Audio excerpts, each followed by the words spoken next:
नमस्कार, स्वागत है आपका विंध्य भारत में। मैं आपके साथ साक्षी गुप्ता। आइए कभी देश के टॉप अमीरों की लिस्ट में शामिल रहने वाले नरेश गोयल आसमान का किंग हुआ करते थे। आज उनकी हालात ऐसी हो गई है कि पहचान पाना भी मुश्किल है।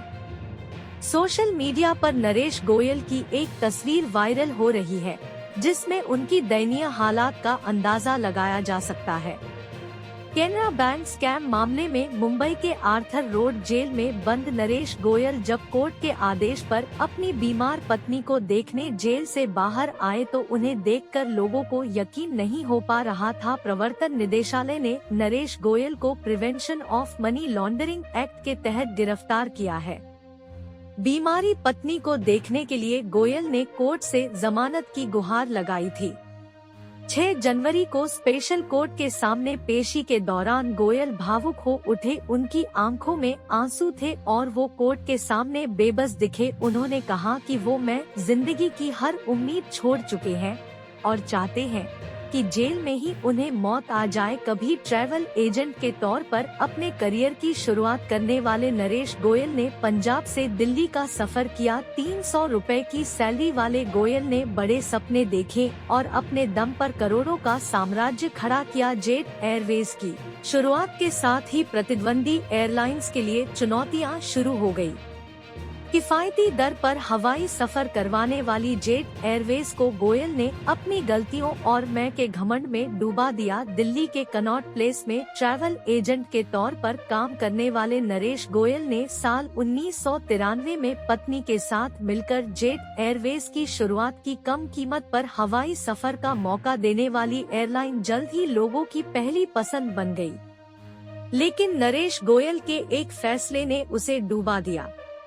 इंडियो से प्रतिस्पर्धा के चक्कर में नरेश गोयल ने अपनी कंपनी के लिए बर्बादी का फैसला ले लिया। हैरानी होगी कि सिर्फ 1 रुपए के चक्कर में करोड़ों की एयरलाइन कंपनी डूब गई।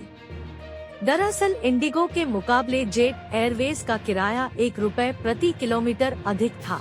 साल 2015 में नरेश गोयल ने इस अंतर के खत्म करने के लिए टिकट के दाम घटा दिए।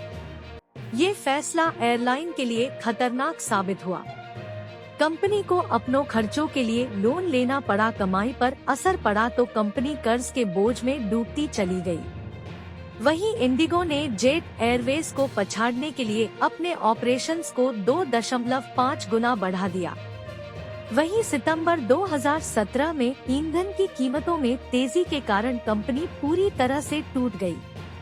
कर्ज पहले से था, ऊपर से ईंधन का बढ़ता बोझ जेट एयरवेज सह नहीं पाई और कंपनी दिवालिया हो गई। नरेश गोयल के भीतर मैं का घमंड था। वो अपने हर फैसले को ही सही मानते थे। अपने लोगों की सलाह भी उन्हें पसंद नहीं आती। इस मैं के घमंड ने जेट एयरवेज को बर्बाद कर दिया। तमाम वित्तीय मुश्किलों को झेल रही जेट एयरवेज अप्रैल 2019 में बंद हो गई। कंपनी ने NCLT में इंसॉल्वेंसी के लिए आवेदन दिया और दिवालिया हो गई। कंपनी को फरवरी 2022 तक का वक्त दिया गया, लेकिन जेट एयरवेज बेदम हो